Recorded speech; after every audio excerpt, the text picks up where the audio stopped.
Assalamualaikum warahmatullahi wabarakatuh.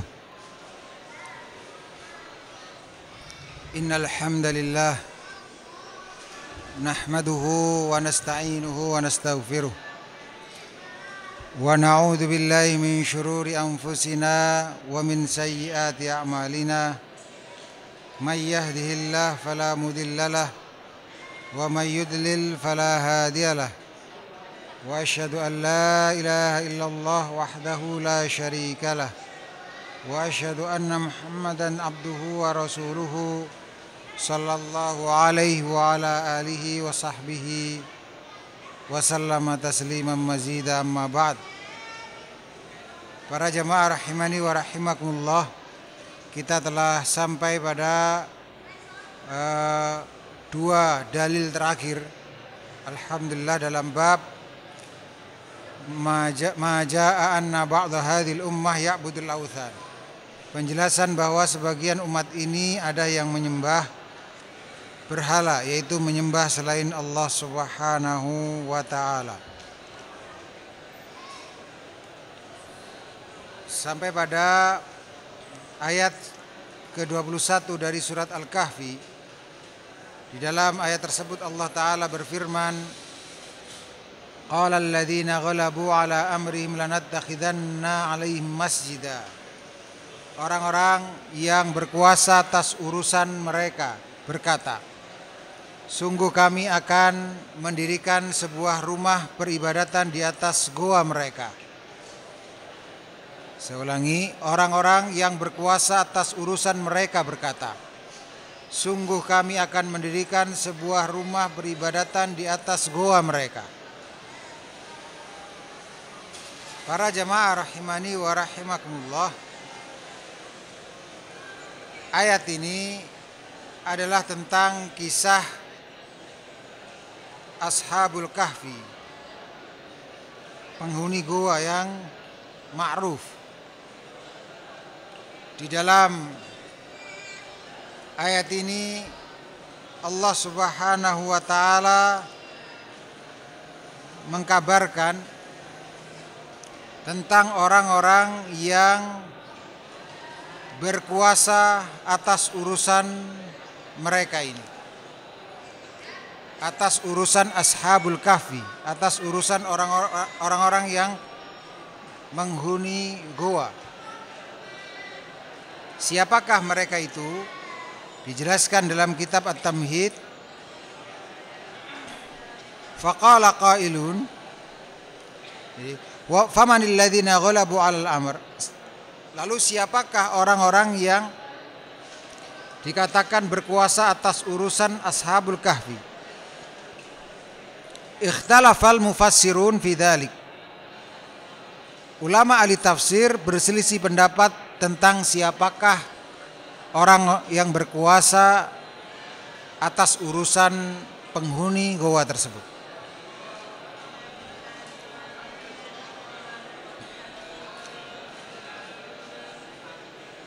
Faqala qailun, ada ulama yang berpendapat humul muslimun, mereka ini adalah orang-orang muslimu dalikaz zaman, yaitu orang-orang yang muslim pada zaman itu. Hasala minhum ta'zim li ashabil kahfi, di antara mereka ini memuliakan ashabul kahfi. Faqalu ubnu alaihim bunyana, mereka mengatakan bangunkanlah di atas goa mereka bunyana, bangunan. Waqalu, dan mereka mengatakan lanattakhidanna 'alaihim masjida, sungguh kami akan berikan sebuah peribadatan di atas goa mereka. Ta'ziman lahum, ini mereka ucapkan dalam rangka untuk memuliakan, menghormati Ashabul Kahfi. Wa dalalatan linnasi alaihim, dan untuk memberi petunjuk kepada manusia tentang mereka ini, keberadaan mereka ini. Maka jelas ini konteksnya adalah memuliakan yang melampaui batasan syariat, memuliakan orang-orang penghuni goa tersebut secara melampaui batasan syariat. Fa idza kana hadzal qaul rajihan, andai kata bahwa pendapat yang pertama ini adalah pendapat yang kuat, fa innahu min wasaili syirk, maka sikap mereka ini, ucapan mereka ini ingin mendirikan tempat peribadatan di atas gua mereka ini adalah sarana kesyirikan billah, sarana menyekutukan Allah. Belum sampai terjatuh pada penyembahan kepada mereka, kepada Ashabul Kahfi, belum sampai terjerumus pada menyembah Ashabul Kahfi, tetapi wa yuaddi ila ibadati tilkal qubur wal i'tiqad fi Ashabil Kahfi, mengantarkan kepada penyembahan kuburan tersebut dan keyakinan yang salah kepada Ashabul Kahfi. Maka kalau ini pendapat yang kuat, wa hadzal qadr hasala fi hadhil ummah, faktanya di tengah umat ini sudah terjadi hal tersebut. Wal qaulu tsani, pendapat yang kedua, annal ladzina ghalabu ala amrihim humul musyrikun, bahwa orang-orang yang dinyatakan dalam ayat ini adalah orang-orang yang berkuasa atas urusan Ashabul Kahfi. Mereka ini bukan muslimun tapi musyrikun, orang-orang syirik, yakni atba'u dzalikad din li'tiqadihim al-jahili, yaitu para pengikut ideologi kesyirikan, agama kesyirikan. Mengapa mereka akan menyatakan akan membangun rumah peribadatan di atas gua mereka? Karena keyakinan kesyirikan mereka, keyakinan jahiliyah mereka.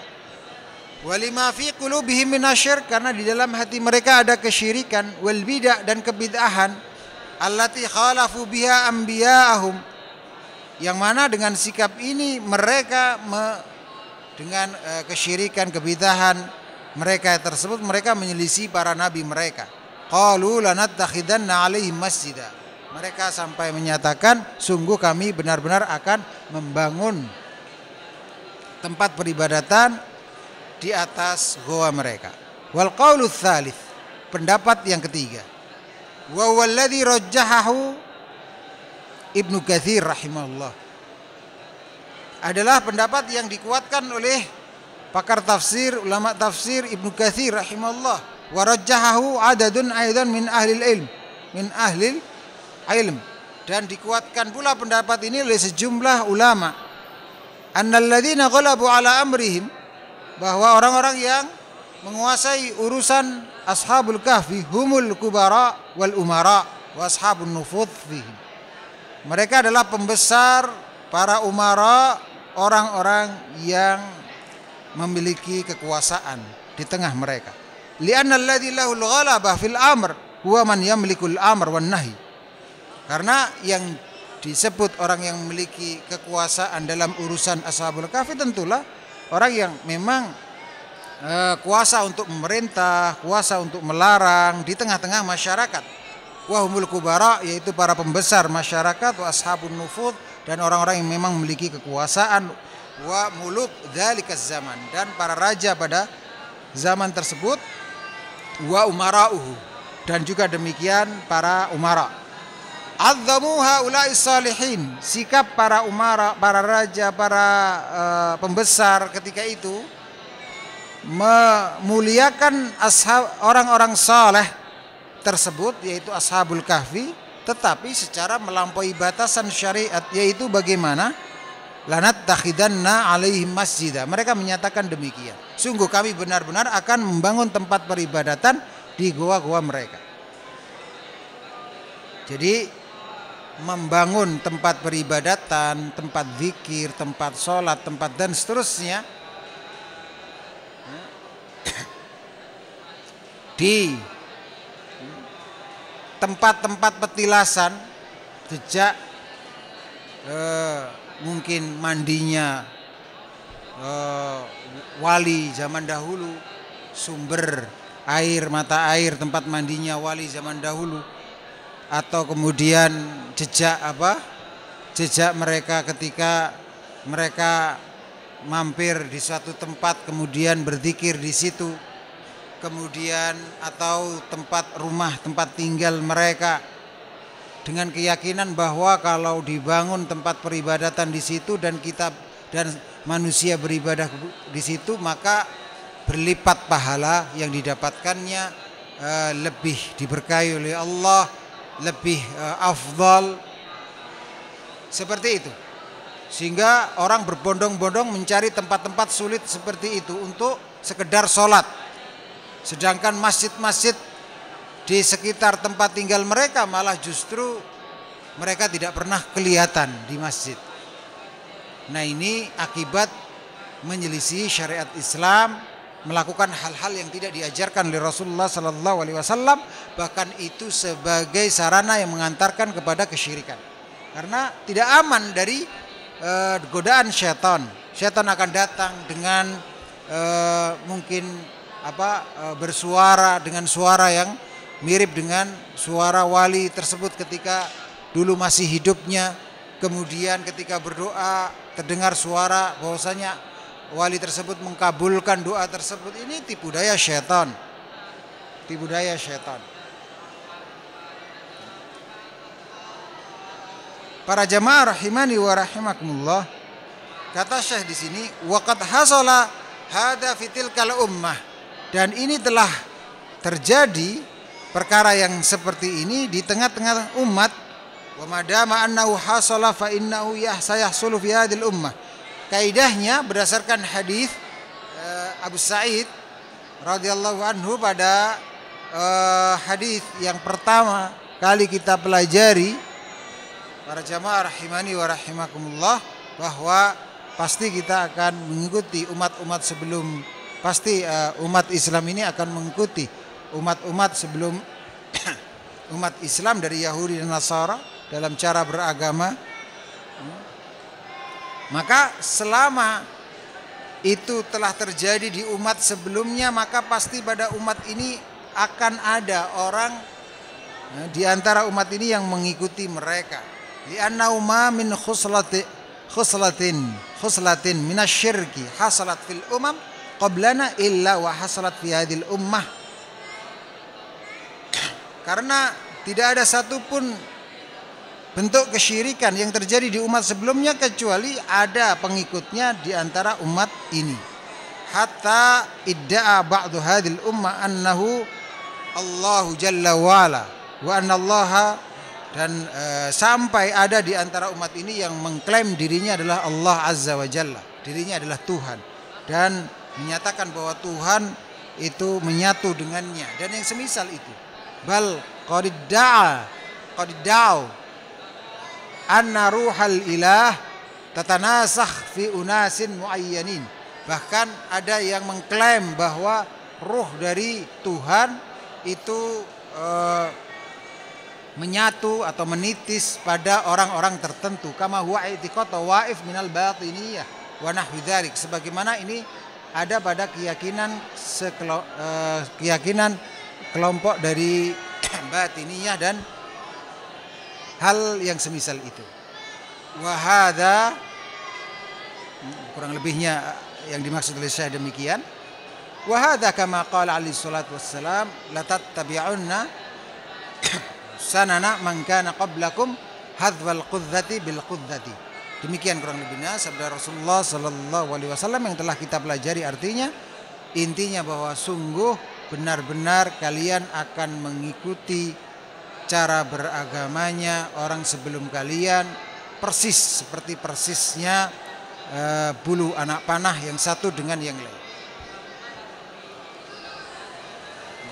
Kemudian beliau menjelaskan kembali tentang kemudian beliau menjelaskan tentang hadis yang sudah kita dahulukan penjelasannya ini. Alhamdulillah. Baik, tinggal satu, yaitu hadis yang terakhir pada hadis yang terakhir ini terdapat dua riwayat. Hadis yang terakhir, yang pertama diriwayatkan oleh Imam Muslim dan yang kedua diriwayatkan oleh Al-Barqani dalam sahihnya. Dan yang menjadi syahid adalah riwayat yang kedua ini yang diriwayatkan oleh Al-Barqani dalam sahihnya. Wa inna ma akhafu ala ummati al-a'immah al-mudillin. Dan sesungguhnya yang saya takutkan adalah yang saya takutkan atas umatku adalah adalah para imam yang menyesatkan. Sesungguhnya yang saya takutkan atas umatku adalah para imam yang menyesatkan. Sampai pada kalimat wala taqumus sa'ah. Disinilah yang menjadi syahid, petikan dalil yang langsung menunjukkan pada kesimpulan dalam judul bahwa sebagian umat ini ada yang menyembah berhala, ada yang menyembah selain Allah. Wala taqumus sa'ah hatta yalhaqa hayyun min ummati bil musyrikin wa hatta ta'buda fi'am min ummatil awthan. Dan tidak akan tegak kiamat. Ini sabda Rasulullah sallallahu alaihi wasallam. Tidak akan tegak kiamat sampai, maksudnya, dan tidak akan terjadi kiamat sampai ada sebuah kabilah dari umatku yang mengikuti kaum musyrikin. Mengikuti apa yang dimaksud di sini? Yang dimaksud di sini adalah baik mengikuti sifat kaum musyrikin maupun mengikuti kaum musyrikin, pergi ke komunitas kaum musyrikin, masuk dalam barisan mereka. Jadi tidak kaget kalau apa yang dikabarkan oleh Rasulullah sallallahu alaihi wasallam ini pada waktunya terjadi, yaitu tidaklah akan terjadi kiamat kecuali sampai ada satu kabilah dari umat Rasulullah sallallahu alaihi wasallam yang mengikuti kaum musyrikin. Baik dalam arti kabilah tersebut pergi ke komunitas kaum musyrikin, berada dalam barisan kaum musyrikin, atau yaitu bahwa kabilah tersebut mengikuti sifat-sifat kaum musyrikin. Wa hatta, dan sampai ta'buda fi'am min ummatil awthan, sampai ada sekelompok dari umatku, sekelompok besar dari umatku. Fi'am itu jamaah kabirah, sekelompok besar dari umatku yang menyembah berhala. Kabar dari Rasulullah sallallahu alaihi wasallam sungguh sangat jelas sekali bahwa Rasulullah sallallahu alaihi wasallam berdasarkan wahyu dari Allah dalam sebuah hadis yang sahih ini mengkabarkan bahwa tidak akan terjadi kiamat sampai salah satu yang disebutkannya adalah ada di antara umat ini yang menyembah berhala. Jadi bukan mustahil di antara umat Islam ini ada yang menyembah berhala. Jadi salah kalau ada yang berpendapat bahwa kalau sudah syahadat ya sudah, kalau sudah muslim statusnya ya sudah. Tidak akan mungkin seseorang melakukan atau mengucapkan pembatal keislaman. Akan pasti muslim selamanya sampai akhir hayat. Ini salah fatal. Ini bertentangan dengan sabda Rasulullah sallallahu alaihi wasallam dalam hadis ini maupun hadis Abu Sa'id radhiyallahu anhu. Jadi setiap kesyirikan yang terjadi di umat sebelum umat ini, pasti ada di antara umat ini yang mengikutinya. Demikian inti wahyu Allah dari sabda Rasulullah sallallahu alaihi wasallam. Demikian yang bisa saya sampaikan untuk bab ini. Insyaallah kita beralih kepada bab yang berikutnya, bab yang ke-24 dari kitab tauhid ini, bab majaa fis sihri, bab penjelasan tentang sihir, yaitu ancaman tentang pelaku sihir, ancaman bagi pelaku sihir.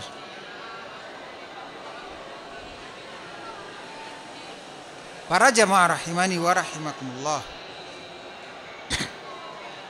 apa korelasi bab ini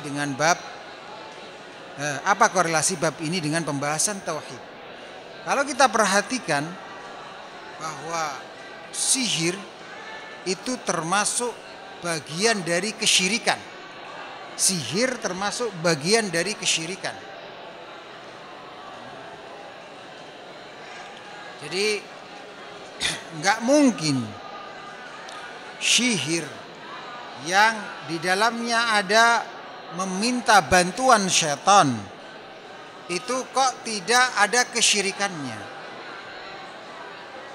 Sehingga dengan demikian membahas sihir artinya membahas salah satu bentuk syirik akbar pembatal keislaman. Karena tidak mungkin sihir dengan bantuan syaitan kok enggak syirik. Syaitan itu tidaklah membantu manusia, tidaklah membantu tukang sihir kecuali jika dipenuhi syaratnya. Dan syarat yang terbesar menurut syaitan yang paling diinginkan dituruti dan dipenuhi oleh tukang sihir agar dapat bantuan dari syaitan adalah perkara yang mengeluarkan pelakunya dari Islam, yaitu syirik akbar, kufur akbar. Para jamaah rahimani wa rahimakumullah, mari kita baca penjelasan dari Syekh di sini. Asyarhu, penjelasan. Hadza, ini bab majaa fis sihr, bab penjelasan tentang hukum sihir dan ancaman bagi pelakunya. Wa munasabatu dzikri sihri li kitabit tauhid,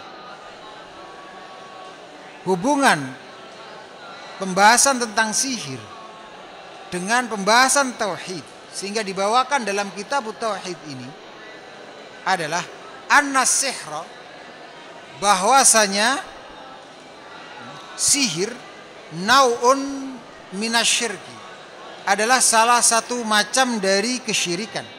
Waqad qala alaihi salatu wassalam, dan Rasulullah sallallahu alaihi wasallam telah bersabda, man sahara faqad asyraka.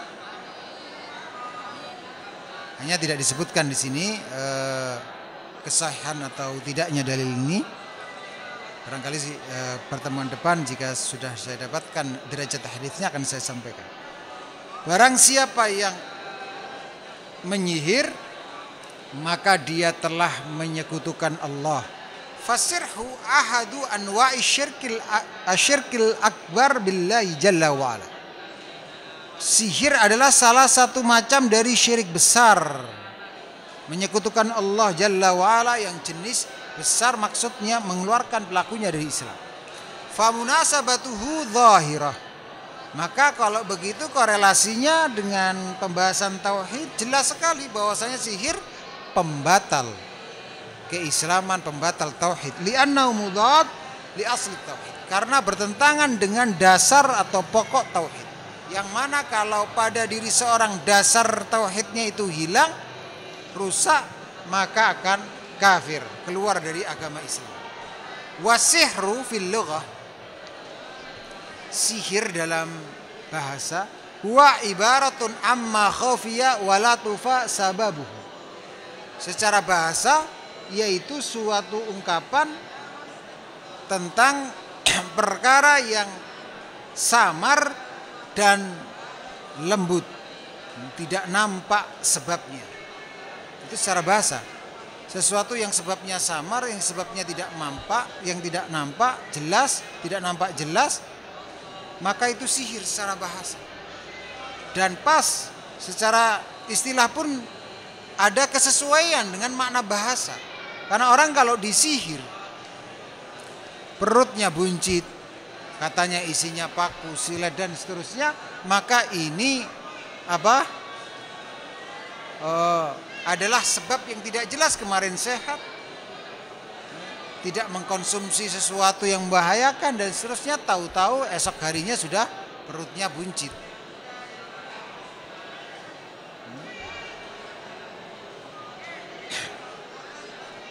Para jamaah rahimani wa rahimakumullah.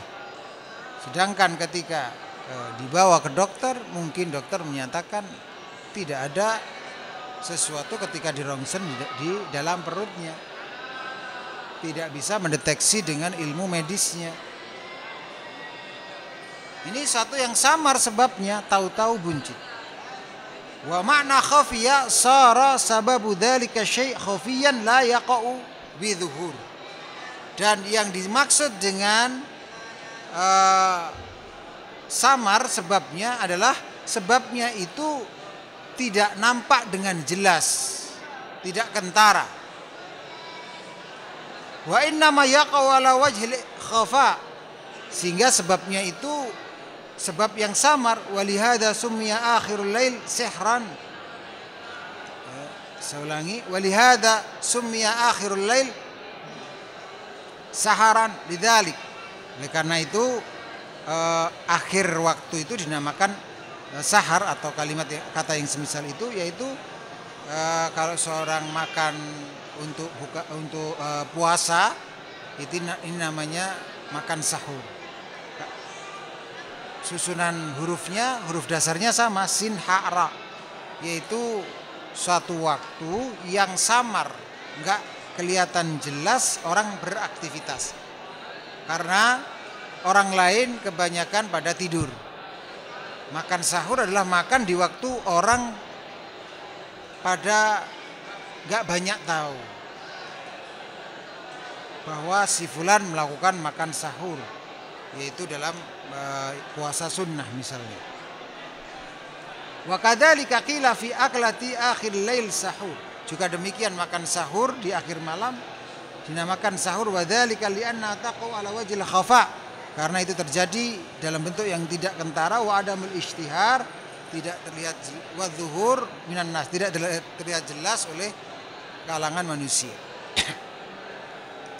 Fa hadhihi lafdhah sihrun, maka lafaz sihir ini, wa mashtuqqat minhu, dan kata lain yang diambil dari huruf dasar yang sama ini, tadulu ala khafa fi syai', maka menunjukkan inti yang sama, yaitu kesamaran sesuatu.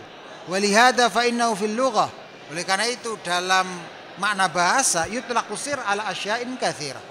Istilah sihir itu atau kata sihir itu dimaksudkan untuk makna yang banyak, untuk makna yang banyak, yang intinya kesamaran, ada kesamaran. Minha ma yakunu min jihatil maqal, wa minha ma yakunu min jihatil fi'l, wa minha ma yakunu min jihatil i'tiqad. Nah, secara bahasa kata sihir itu bisa untuk sesuatu ucapan yang samar, bisa untuk perbuatan yang samar, bisa untuk keyakinan yang samar. Pokoknya ada unsur kesamaran, maka dikatakan sihir secara bahasa. Wa sayati fi hadzal bab wa fil bab alladhi ba'dahu bab bayan syai' min anwa'is sihr ma yattasilu bidzalik. Dan akan ada dalam bab ini atau ada dan bab sesudahnya tentang bab penjelasan tentang macam-macam sihir. Di dalam bab sudahnya akan disebutkan sebagian tentang macam-macam sihir itu ditinjau dari sisi bahasa, bukan ditinjau dari sisi istilah yang dibahas di sini yang menyebabkan pelakunya keluar dari agama Islam, bukan. Tapi secara bahasa itu pada bab selanjutnya insyaallah akan ada contohnya. Wa amma sihru alladhi huwa kufrun wa syirkun akbar billahi jalla wa ala. Adapun sihir yang perbuatan itu adalah perbuatan kekafiran, kesyirikan akbar, kufur akbar atau syirik akbar, yaitu menyekutukan Allah Jalla wa'ala yang sampai mengeluarkan pelakunya dari Islam, fahuwa istikhdamus syayatin, yaitu jenis sihir yang menggunakan bantuan syaitan, wal isti'anah biha, meminta tolong kepada syaitan, lihusuli amrin biwasitatit taqarrub, untuk mencapai tujuannya, mungkin menyakiti musuhnya dan seterusnya. Biwasitati at-taqarrub. Prosesnya bagaimana? Prosesnya dengan cara mendekatkan diri, yaitu taqarrub lidzalika syaitan, kepada syaitan tersebut. Bi syai'in min anwa'il ibadat, dengan mempersembahkan suatu bentuk peribadatan. Wasihru arrafahu al-fuqaha biqaulihim. Sihir itu adalah didefinisikan oleh ulama dengan ucapan mereka, ruqa wa azaim wa uqad yunfathu fiha fayakunu sihran yadurru haqiqatan wa yumridu haqiqatan. Intinya mantra-mantra, ikatan-ikatan atau yang semisalnya yang dia apa? Yang tukang sihir meniup pada ikatan tersebut tiupan sehingga dia berfungsi menyihir orang, menyihir korban sehingga membahayakan korban, menyebabkan sakit korban, bahkan wayaktulu haqiqatan, dan faktanya memang sampai bisa menyebabkan terbunuhnya korban. Tetapi ingat, semua itu di bawah takdir Allah, di bawah kehendak Allah. Nggak mungkin bisa korban sihir itu mati, korban sihir itu lumpuh dan yang semisalnya, kecuali jika Allah menghendaki. Meskipun tukang sihir berkumpul seluruh dunia pun tidak akan mungkin bisa membahayakan, kalau tidak tidak akan mungkin bisa membahayakan kalau Allah tidak kehendaki. Jadi para jamaah rahimani wa rahimakumullah, ini yang perlu dicatat sehingga kita takutnya kepada Allah Ta'ala semata. Fa haqiqatus sihr, hakikat sihir, idzan, kalau begitu, annahu istikhdamun lisyayatin, bahwa sihir itu adalah bentuk meminta bantuan lisyayatin, syaitan, fit ta'thir, agar bisa berpengaruh sihir tersebut membahayakan korban. Wala yumkinu lis-sahiri an yasila ila infadhi sihrihi. Enggak mungkin, ulama menjelaskan berdasarkan dalilnya dan berdasarkan fakta, bahwa enggak mungkin tukang sihir itu bisa memproses sihirnya sehingga berpengaruh dengan takdir Allah, hatta sampai yakunu mutaqarriban ila syayatin, sampai tukang sihir itu mendekatkan diri, taqarrub, mempersembahkan ibadah kepada syaitan. Fa idza taqarraba ilaiha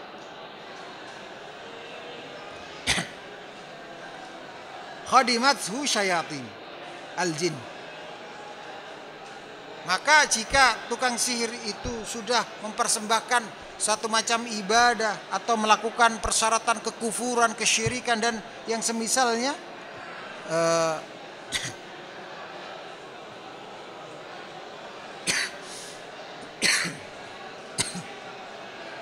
saya ulangi, dan jika tukang sihir itu sudah mempersembahkan ibadah kepada syaitan atau kekufuran atau yang semisalnya, yaitu syirik,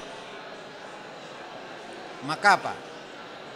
Syaitan baru membantu tukang sihir tadi. Syaitan dari kalangan jin baru membantu tukang sihir tersebut.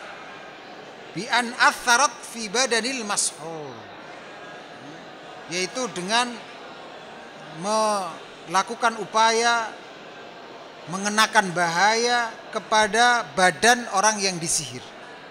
Falikulli sahirin khadim minasyayatin yakhdumuh. Maka setiap tukang sihir itu punya khadim, yaitu punya pembantu dari kalangan syaitan yang membantu untuk proses sihir tadi. Walikulli sahirin musta'an bih minasyayatin. Dan setiap tukang sihir ada syaitan tempat minta tolong tukang sihir tadi. Fala yumkinu lis-sahir, maka tidak mungkin bagi tukang sihir ayyakuna sahiran 'alal haqiqah illa idza taqarraba ila syayatin. Diulangi lagi bahwa tidak mungkin bagi tukang sihir bisa berefek sihirnya dia menjadi tukang sihir yang sebenarnya kecuali jika dia mendekatkan diri kepada syaitan dengan persembahkan ibadah kepadanya atau melakukan persyaratan kufuran. Walihada fa inna sihir syirkun billah jalla wa'ala. Karena harus mempersembahkan ibadah kepada syaitan ataupun melakukan kekufuran ataupun kesyirikan, maka sihir dengan makna istilah bukan makna bahasa tadi, maka bentuknya hakikatnya syirkun billah jalla wa'ala, bahkan ini syirik besar. Wa hunaka syai'un qad yakunu fi dzahir annahu sihrun. Di sana ada sebagian bentuk yang nampaknya seperti sihir, walakinnahu fil batin laisa bisihrin. Akan tapi kalau dilihat hakikatnya bukan sihir. Wa hadza laisal kalam fi. Maka ini bukan yang sedang dibahas dalam bab sihir sebagai bentuk syirik besar. Wa innamal kalam fi makana minas sihri bil isti'anah bisyayatin. Karena yang dibahas di sini adalah sihir bentuk meminta tolong kepada syaitan, wa bistikhdamir ruqa wa ta'widzat wal uqad, dan menggunakan media agar dibantu oleh syaitan, yaitu mantra-mantra kesyirikan atau ucapan-ucapan minta perlindungan kepada jin-jin yang syirik, dan juga ikatan-ikatan yang ditiupkan wa nafth fiha, yang ditiupkan tiupan oleh tukang sihir pada ikatan tersebut. Waqad qala jalla wa ala, dan Allah jalla wa ala berfirman, wa min syarrin naffatsati fil 'uqad, tentang ayat dalam surat Al-Falaq meminta perlindungan dari keburukan an-naffatsat fil uqad, wanita-wanita yang meniup tiupan pada ikatan. Maksudnya apa ini? Wan naffatsat, para wanita peniup tiupan di ikatan tadi, hunna as-sawahir, mereka ini adalah tukang-tukang sihir, allati yaqidnal uqad wa yanfuthna fiha, yang mengikat ikatan-ikatan tertentu dan dia meniup tiupan pada ikatan tersebut. Khussatil inath bil isti'adah minhunna. Mengapa dikhususkan penyihir wanita di dalam surat Al-Falaq ini? Kita diperintahkan untuk memohon perlindungan kepada Allah dari penyihir wanita ini. Mengapa? Seolah-olah dikhususkan atau penyebutannya dikhususkan. Li'annal ghalib fi sihri, karena sebagian besar sihir annalladzi yastakhdimuhu an-nisa, bahwa yang menggunakan sihir ini, yang melakukan praktek sihir ini adalah para wanita. Itu sebagian besarnya, itu sebagian besarnya. Nah, sehingga ya cocok sudah di tempat kita pun juga kita nggak pernah terdengar ungkapan saya ulangi kalimat Syekh Shalal Syekh dalam At-Tamhid, khussatil inath bil isti'adah minhunna. Dalam surat Al-Falaq ini dikhususkan penyebutan penyihir wanita, bahwa kita diperintahkan untuk isti'adah, memohon perlindungan kepada Allah dari kejahatan penyihir wanita tersebut. Apa alasannya? Apa sebabnya? Li'annal ghalib fi sihri, karena sebagian besar dalam praktek sihir annalladzi yastakhdimuhu an-nisa, bahwa yang menggunakan sihir, yang praktek sihir adalah kebanyakan para wanita. Fajara dzalika majral ghalib. Maka di dalam surat Al-Falaq ini disebutkanlah sesuatu yang memang paling banyak terjadi. Bukan berarti menafikan yang lain. Dan ini seperti ya, di kita pun dikenal. Mungkin kita hampir-hampir nggak pernah mendengar dari kecil penyebutan mungkin di film-film atau di kakek sihir, nggak pernah. Hampir-hampir. Yang sering kita dengar adalah nenek sihir. Ya, karena memang ayatnya seperti ini juga. Dan faktanya juga seperti yang disampaikan oleh Syekh. Kebanyakannya yang praktek sihir adalah para wanita. Wan naffathat, adapun an-naffathat adalah jam'u naffathah. Jamak dari naffathah, yaitu sighah mubalaghah minan naffi. Bentuk penyangatan dari kata an-nafth. An-nafth itu apa? An-nafth itu tiupan dengan sedikit sekali air liur. Tiupan dengan sedikit sekali air liur. Ada pula yang berpendapat bahwa an-nafth ini tiupan tanpa air liur. Nanti insya Allah pada pekan depan kita akan lebih detail pelajari tentang seluk-beluk sihir ini. Dan juga demikian bedanya dengan bentuk tata cara ruqyah yang syar'iyah. Tata cara ruqyah yang syar'iyah. Karena diantara ruqyah syar'iyah juga menggunakan an-nafth. Menggunakan an-nafth, yaitu tiupan yang sedikit sekali air liurnya, atau ada yang berpendapat tanpa tiupan air liur sama sekali.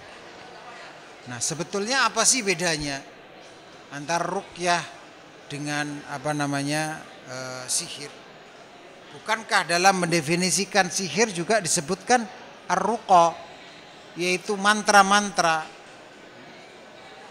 Nah, ini kan ruqa adalah jamak dari ruqyah. Berarti sebetulnya hakikatnya ruqyah juga sihir itu. Ada sisi bedanya antara sihir dengan ruqyah. Dan kalau orang mengatakan mantra, itu konotasinya biasanya negatif di negeri kita, yaitu yang biasa diucapkan oleh tukang sihir, yang biasa mereka komat-kamit dengannya. Tetapi kalau ruqyah syar'iyah maka mungkin tidak diungkapkan dengan mantra, tetapi dengan bacaan-bacaan zikir dan yang semisalnya. Bacaan-bacaan syar'i atau bacaan-bacaan ruqyah yang syar'iyah. Para jamaah rahimani wa rahimakumullah, dan insyaallah akan disertakan beberapa bentuk ruqyah yang mungkin bagi yang sudah mengetahuinya perlu disegarkan kembali ingatannya. Bagi yang belum mengetahui, sesungguhnya ruqyah itu cara-caranya yang ada dalilnya banyak. Cara-cara ruqyah. Hanya saja mungkin yang lebih dikenal di masyarakat kita sebatas membacakan. Padahal cara-cara yang ada dalilnya, bukan cara-cara yang tidak ada dalilnya. Cara-cara yang ada dalilnya dalam ruqyah syar'iyah ini banyak. Dan ini sebagai solusi dari orang yang terkena sihir. Jadi Islam itu di dalamnya terdapat larangan dari sesuatu, tapi juga bukan hanya terdapat larangan dari sesuatu, tapi juga apa? Bukan hanya terdapat larangan dari melakukan sesuatu, tapi ada solusi syar'inya.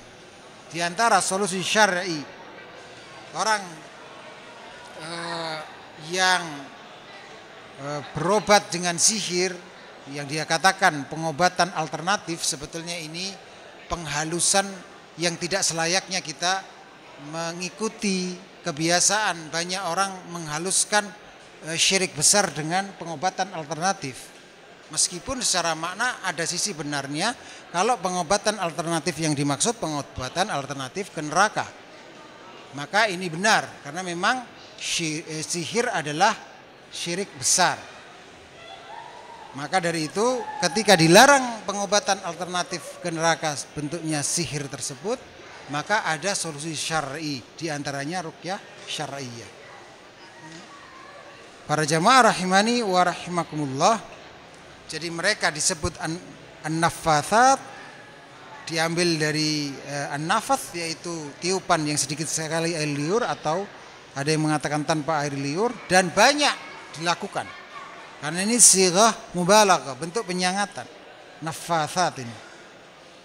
Artinya wanita tukang sihir itu banyak melakukan nafath, tiupan-tiupan di ikatan-ikatan dengan mantra-mantra, dengan memohon perlindungan kepada jin yang membantunya, kepada syaitan yang membantunya, agar membantu prosesi sihirnya tersebut. Demikian yang bisa saya sampaikan. Insyaallah pertemuan yang akan datang kita akan mohon pertolongan kepada Allah mempelajari seluk-beluk tentang sihir dan solusi syar'inya insyaallah taala. Wassallallahu wasallama wa baraka ala nabiyyina Muhammad. Assalamualaikum warahmatullahi wabarakatuh.